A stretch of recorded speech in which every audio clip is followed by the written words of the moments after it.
Halo semua, salam sejahtera Malaysia. Selamat datang ke channel Fels Lifestyle. Tuan-tuan dan puan yang amat dihormati. Berkaitan dengan satu persoalan yang ditimbulkan, yaitu berkaitan dengan parti MCA daripada Barisan Nasional yang menimbulkan persoalan selepas MCA tidak mahu berkempen untuk calon kerajaan perpaduan di pilihan raya kecil Kuala Kubu Baharu, dan terdapat pelawaan daripada Perikatan Nasional ataupun parti gerakan untuk MCA menyertai parti mereka. Akhirnya persoalan yang utama adalah, adakah MCA kalau mereka nak kerjasama dengan PN ataupun gerakan, mereka secara otomatik akan keluar daripada Barisan Nasional dan juga Kerajaan Perpaduan. Nah, pada akhirnya disangka MCA akan menerima kerjasama bersama dengan PN ataupun gerakan, tetapi lain pula yang jadi. Mungkin saya boleh katakan PN pula dimalukan. Kenapa saya cakap dimalukan? Kerana disahkan melalui artikel daripada FMT, terang-terangan dinyatakan oleh pemuda MCA, kami masih bersama Barisan Nasional.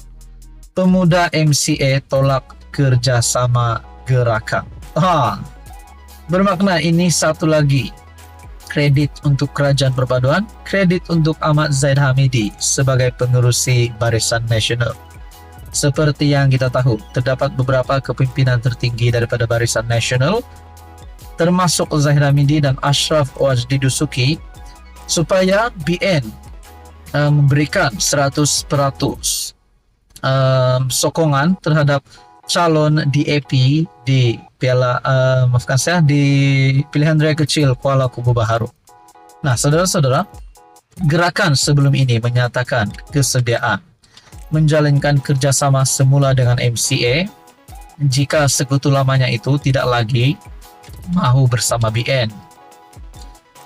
Ketua Penerangan Pemuda MCA, Niu Chu Siong, meminta Presiden Gerakan Dominic Lau jangan cuba meretakkan hubungan sesama parti komponen Barisan Nasional.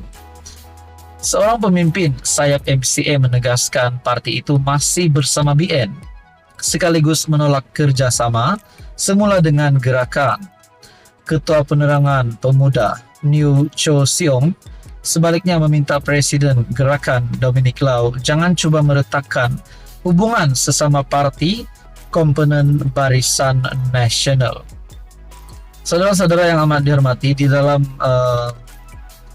artikel daripada FMT juga sebelum ini menyebutkan bahawa gabungan MCA gerakan boleh lawan DAP menurut salah satu pemimpin bersatu, di mana Razali Idris secara peribadi berpandangan MCA dan gerakan mempertimbangkan cadangan bergabung untuk menambah kekuatan.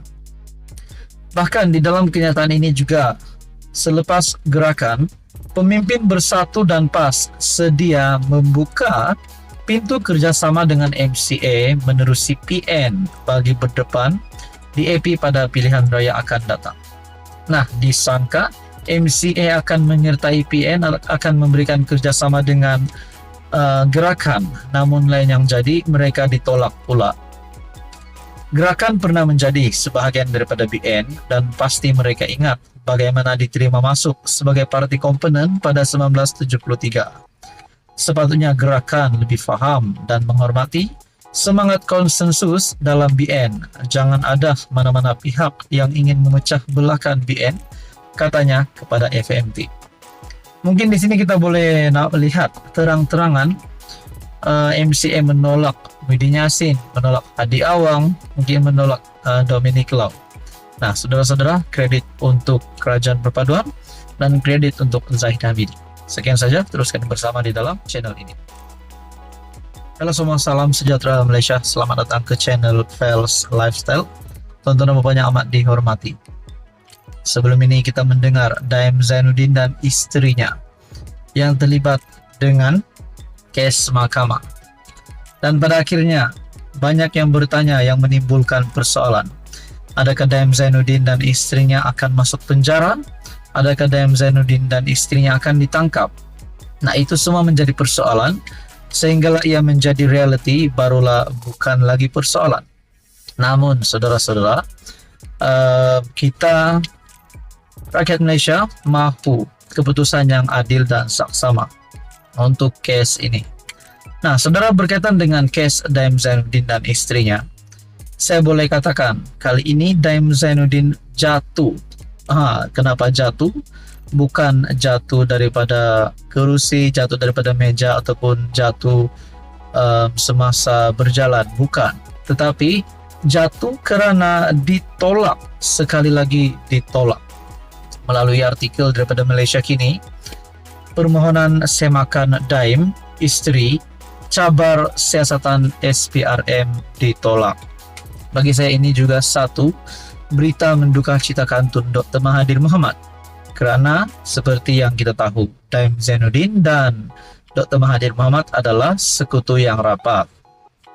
Bekas Menteri Kewangan Daim Zainuddin dan keluarganya gagal dalam rayuan untuk mendapatkan kebenaran meneruskan semakan kehakiman terhadap siasatan Suruhanjaya Pencegahan Rasuah Malaysia terhadap mereka. Panel 3 hakim Mahkamah Rayuan yang dipengerusikan Azizah Nawawi sebulat suara menolak rayuan itu petang ini, bertarik 9 Mei. Dua lagi hakim yang mendengar permohonan itu ialah Hashim Hamzah dan Azizul Azmi Adnan. Bercakap bagi pihak ketiga-tiga hakim terbabi, Azizah berkata, mereka memutuskan siasatan agensi anti rasuah itu tidak terbuka kepada semakan kehakiman kerana ia akan mendedahkan proses seumpama itu kepada pelbagai tindakan undang-undang. Pada 4 Mac lalu, Mahkamah Tinggi KL menolak permohonan Daim dan keluarganya untuk mendapatkan kebenaran meneruskan semakan kehakiman kes berkenaan. Antara yang menjadi tumpuan ialah pembatalan pertuduhan jenayah ke atas Daim dan istrinya Naimah Abdul Khalid berhubung pendedahan aset mereka. Hakim Wan Ahmad Farid Wan Saleh memutuskan pemohon gagal menunjukkan terdapat malafaid ataupun niat buruk dalam siasatan SPRM terhadap mereka. Nah, saudara-saudara, mungkin kita boleh cakap untuk keputusan terkini Daim Zainuddin dan Naimah kalah untuk keputusan terkini di dalam artikel ini. Dia juga berpendapat syak wasangka wujud malafaid sahaja tidak mencukupi untuk mereka mendapatkan kebenaran berkenaan. Hakim berkata Daim 85 tahun dan Naimah 66 tahun hanya perlu memfailkan permohonan di Mahkamah Session KL untuk mencabar pertuduhan berkenaan. Menurut Hakim, itu lagi dakwaan pasangan terbabit bahawa siasatan ke atas mereka bermotifkan politik sepatutnya dibangkitkan di Mahkamah Jenayah dan bukannya di Mahkamah Sivil. Hakim juga tidak bersetuju dengan dakwaan pemohon bahawa siasatan SPRM terhadap mereka adalah malafaid kerana kesalahan yang didakwa disiasat adalah untuk kesalahan lapuk ekoran berlaku lebih 20 tahun lalu. Saudara-saudara yang menghormati, ini pasti satu berita duka cita untuk keluarga Daim Zainuddin serta Tun Dr. Mahathir sendiri. Apa komen Anda? Sekian saja, teruskan bersama di dalam channel ini.